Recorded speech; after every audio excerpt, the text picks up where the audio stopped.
नमस्कार, स्वागत है आप सभी का। आप देख रहे हैं एनडीटीवी राजस्थान। मैं हूं आपके साथ शिवानी मिश्रा। 2018 में संजय लीला भंसाली की एक फिल्म आई थी पद्मावत, जिसमें स्वाभिमान की रक्षा के लिए सामूहिक आत्मदाह यानी कि जौहर की कहानी दिखाई गई थी। फिल्म को लेकर विवाद जरूर हुआ, लेकिन रानी पद्मिनी के रूप में दीपिका पादुकोण के अभिनय की खूब चर्चा हुई थी।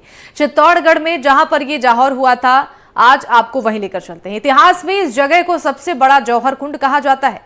चित्तौड़गढ़ से हमारे संवाददाता सलमान की स्पेशल रिपोर्ट देखिए। चित्तौड़गढ़, वीर भूमि चित्तौड़गढ़ की वीरता, त्याग और बलिदान का इतिहास दुनिया में एक अलग ही स्थान रखता है। यहाँ 264 साल में 3 जौहर का इतिहास देखने को मिलता है। भारत के इतिहास में सिर्फ चित्तौड़गढ़ ही ऐसा स्थान है जहां नारी स्वाभिमान की रक्षा के लिए एक नहीं बल्कि 3 बार जौहर हुए। इसी के चलते वर्ल्ड हेरिटेज चित्तौड़गढ़ दुर्ग आज भी दुनिया में अपनी अलग ही छाप छोड़ता है। भारत में चित्तौड़गढ़ ही एक ऐसा स्थान है जहां पर 3 बार जौहर हुआ है। पहला जौहर 1303 ईस्वी में रानी पद्मिनी का, और इसके बाद में 1535 ईस्वी में कर्णवती का, और 1568 में फूल कंवर का जौहर हुआ था। मैं यहाँ खड़ा हूँ जहाँ पर पीछे बोर्ड लगा रखा है जौहर स्थल, और ये थोड़ा सा मेरे कैमरामैन को एक बार कहूँगा कि आप दिखाएं पूरा ये दृश्य है पूरा जो यहाँ बताया जाता है, यहाँ पर भी जौहर हुआ है। 2018 में आई फिल्म पद्मावत में रानी पद्मिनी के जौहर की कहानी दिखाई गई थी, जिसमें दीपिका पादुकोण, रणवीर सिंह और शाहिद कपूर मुख्य भूमिका में नजर आए थे। तमाम विवादों के बाद भी ये फिल्म लोगों को बहुत पसंद आई थी। आज आपको हम उसी जौहर की असल जगह ले चलते हैं। भारत के इतिहास में चित्तौड़गढ़ ही एक ऐसी जगह है जहां अलग अलग समय में 3 अलग अलग जौहर हुए। और हमारे साथ में रजिस्टर्ड जो गाइड हैं उनसे बात करना चाहेंगे। क्या नाम है आपका? मेरा नाम कृष्णकांत शर्मा है। सबसे पहले इस चित्तौड़ दुर्ग का निर्माण मौर्य वंश के टाइम में हुआ। मौर्य वंश से इस पूरे फोर्ट को लिया बापा रावल ने। बापा रावल से लेके महाराणा प्रताप तक एक ही परिवार के 115 राजाओं ने अलग अलग कार्यकाल में यहाँ अपना राज्य स्थापित किया और कई स्मारक बनाए। इस किले के अंदर 113 मंदिर, 84 पानी के टैंक है और 84 कुंड तालाब है। तो इस किले के ऊपर 27 बार मुगलों ने आक्रमण किया। यहाँ पर 3 जो अटैक ऐसे हुए जिसमें यहाँ की 3 बार जोर करने पड़े महिलाओं को, और अपने आत्म स्वाभिमान और बलिदान के लिए रानी पद्मिनी ने 16,000 औरतों के साथ जोर किया। दूसरा हमला हुआ 1535 के अंदर, तो महारानी कर्णावती ने 13,000 औरतों के साथ जोर किया। और तीसरा हमला हुआ अकबर का, उस समय में 7,000 महिलाओं ने इस किले में जोर किया।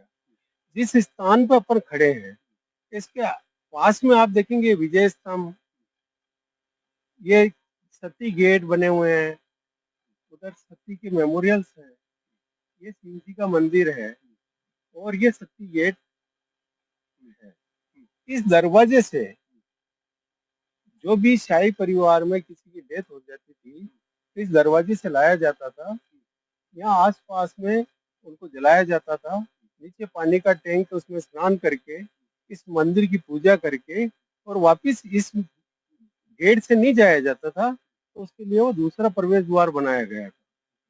तो ये पूरा राजाओं का शाही शमशान घाट था। चित्तौड़गढ़ दुर्ग पर पहला जौहर आज से 720 साल पहले हुआ था। ये वो समय था जब दिल्ली की सल्तनत पर अलाउद्दीन खिलजी का कब्जा था।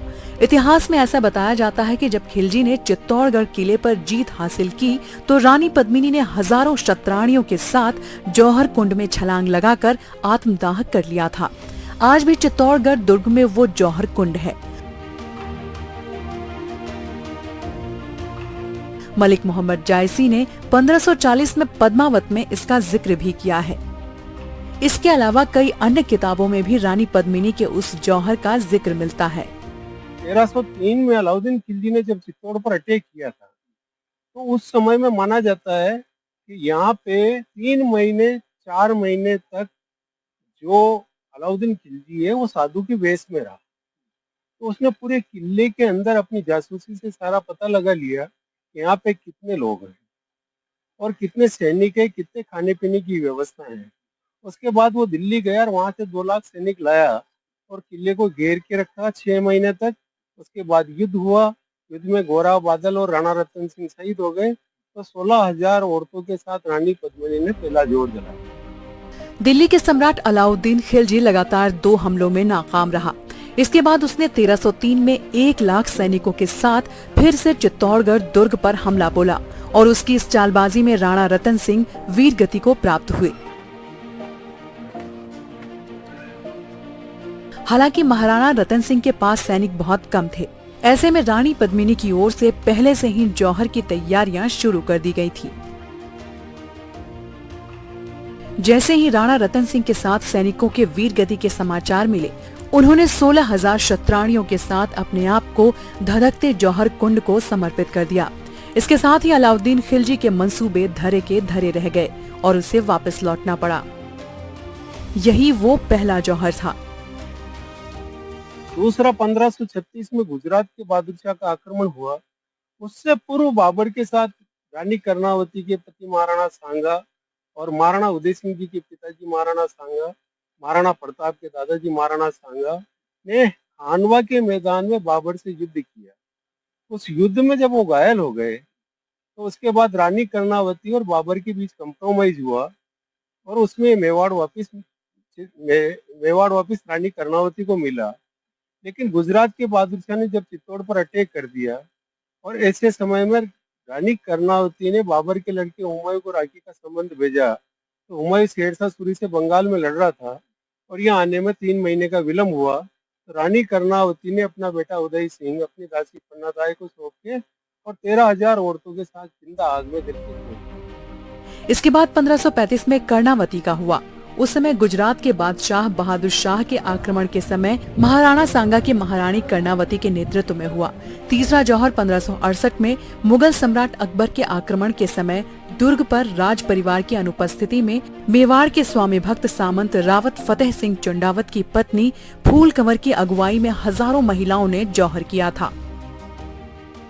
ये यहाँ पर भी जोर माना जाता है, यही होता है या कहीं और भी हुआ है? एक्चुअल में देखिए, इस किले के ऊपर तथ्यात्मक रूप से तो कुछ नहीं कहा जा सकता है, क्योंकि एक जगह पे 16,000 13,000 औरतों का जोर करना संभव नहीं है।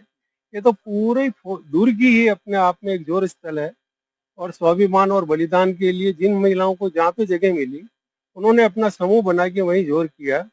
लेकिन जहाँ ज्यादा तादाद में एक साथ महिलाओं ने आग में कूद के जोर किया, इसीलिए इस जगह पे थोड़ा प्रमाणीकरण आर्कोलॉजिकल ने किया।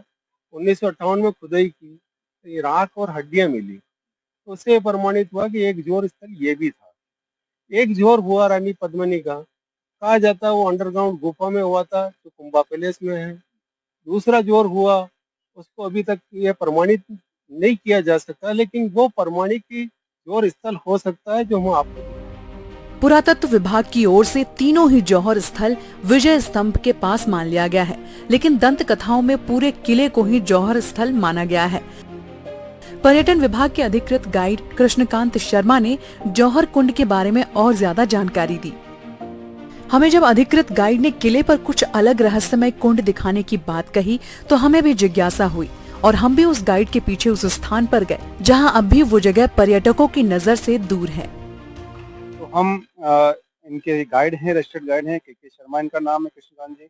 हम इनके साथ हैं और किले की जो जौहर के बारे में है उनको हम पूरा देख रहे हैं। इनके कैमरे की नजर हम देख रहे हैं कहाँ पर क्या है। यहाँ पे पार्ट में बना था।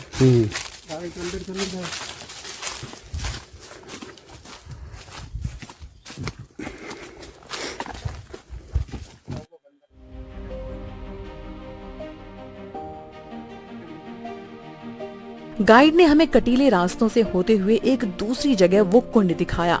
राजा महाराजाओं के समय से एक बड़ा कुंड बना हुआ था। इस कुंड में उतरने चढ़ने के लिए किसी भी जगह पर सीढ़ी जैसी कुछ दिखाई नहीं पड़ती। जानकारी के मुताबिक इस कुंड की दीवारें और बेसमेंट कंक्रीट पत्थरों में शीशा मिलाकर तैयार सामग्री से किया गया है। जगह किले पे पहुंचे हैं जहाँ पर ये जो आपको दिख रहा पूरा दृश्य सामने जो आपको दिखेगा, ये महल भी दिखेगा एक, और महल के पास में ही एक ये पूरा जिसके चारों ओर कोई भी सीढ़ी नहीं है। इस बारे में हम और जानकारी लेंगे। ये जो देखिए आप कुंभा पैलेस है, ये कुंभा महल राज परिवार का शाही महल हुआ करता था। और जब भी कोई ऐसा आक्रमण होता था तो ऐसे समय में इतनी टाइम नहीं मिल पाता था कि उनके लिए बहुत बड़ा जोर स्थल तैयार किया जाए, एक साथ उनको जोर करने के लिए इतनी जगह उपलब्ध हो। ये बिल्कुल नजदीक पड़ता है कुंभा महल के। हालांकि इसके बारे में अब तक किसी ने प्रमाणित नहीं किया, लेकिन ये अपने आप में एक प्रमाणित जगह है कि जिसमें आप देखेंगे कि इस टैंक के अंदर अगर किसी को गिरा दिया जाए और अंदर आग लगा दी जाए तो बाहर निकलने का कोई रास्ता नहीं है। दूसरा, इसकी जो जमीन के अंदर जो नींव भरी हुई है वो शीशे से भरी हुई है। और शीशे का इस्तेमाल कहाँ किया जाता है? जहाँ पर बहुत अत्यधिक गर्मी आग से पैदा करनी। तो ये प्रमाणिक रूप से जोर स्थल माना जा सकता है, क्योंकि इसमें शीशे की नीचे आरसीसी है, ये बहुत बड़ा टैंक है, इसमें कोई सीढ़ियाँ नहीं है, ये राजमहल के नजदीक है। तो ऐसा हो सकता है कि यहाँ भी जोर हुआ हो। शीशे की आरसीसी बनाने का मतलब उद्देश्य ये था कि भाई इसमें किसी न किसी को जलाया जाता था, और जलाया जाता था उसके ऊपर छोटे छोटे मंदिर बनाए जाते थे। इस बावड़ी के बीच में आप देखिए छोटे छोटे स्मारक भी बने हुए हैं, तो इस बात को प्रमाणिकता देते हैं कि यहाँ पे आखिरकार हुआ क्या, क्योंकि राजमहल के नजदीक है।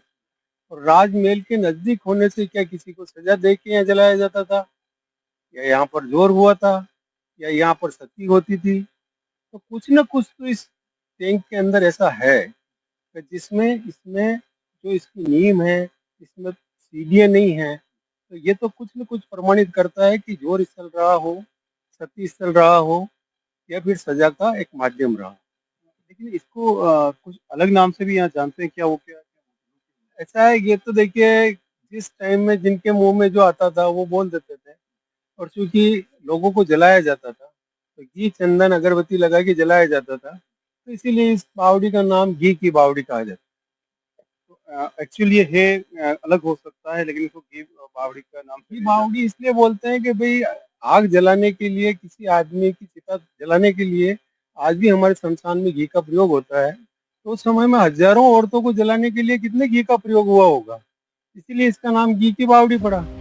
दुर्ग पर बने कई कुंड में सिर्फ ये कुंड ही अलग दिखाई पड़ रहा था। ये कुंड मीरा मंदिर के पीछे बना हुआ है। जानकारी के मुताबिक ये कुंड शोध का विषय बन गया है।